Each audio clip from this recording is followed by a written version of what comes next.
Hello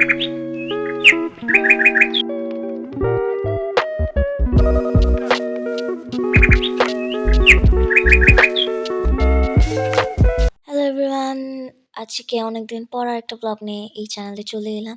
প্রায় ২ মাস হয়ে গেছে এই চ্যানেলে ব্লগ ছাড়া হয় না। অন্যান্য অনেক কারণেই হচ্ছে যে আমার এই চ্যানেলে ব্লগ ছাড়া হচ্ছে না।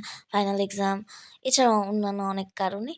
সো এতদিন পর ভাবলাম যেহেতু ফাইনাল এক্সামের পর ভ্যাকেশন পড়ে গিয়েছে, সো ব্লগ বানানোই যায়। প্রথমেই তো আজকে কি করব, মানে ভ্যাকেশনের পর পড়াশোনা থাকে না, সো কোনো কাজও থাকে না।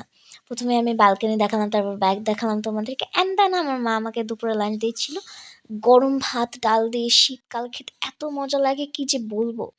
সো তারপর হচ্ছে যে দুপুর মানে গভীর দুপুরের দিকে হচ্ছে আমি ছাদে চলে গিয়েছিলাম লেবু পাতা নিতে, কারণ আমার মা বানিয়েছিল ওই দিন একটা ফেভারিট ডিশ আমার। এত মজা খাইতে ওই ডিশটা, এটাকে আমাদের সিলেটি ভাষায় হচ্ছে যে বলে ঘাটা। লেবু পাতা দিয়ে বেগুনের একটা ডিশ, মেবি মেবি কি, হ্যাঁ এইটাই।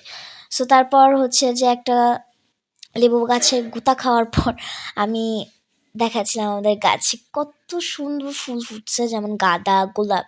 এই ফুলগুলো অনেক বেশি সুন্দর, আর ছাদে উইন্টারের দিক দিয়ে এই ফুলগুলো ফুটে আর কি। সো ফুলগুলো এত সুন্দর লাগছিল গাছে, সো দ্যাটস ওয়াই আমি ক্লিপ নিলাম আর কি। তারপর তো লেবু পাতা নিয়ে ঢং করার পর সন্ধ্যাবেলা আমি আমার ভাই হচ্ছে যে ব্যাডমিন্টন খেলাম।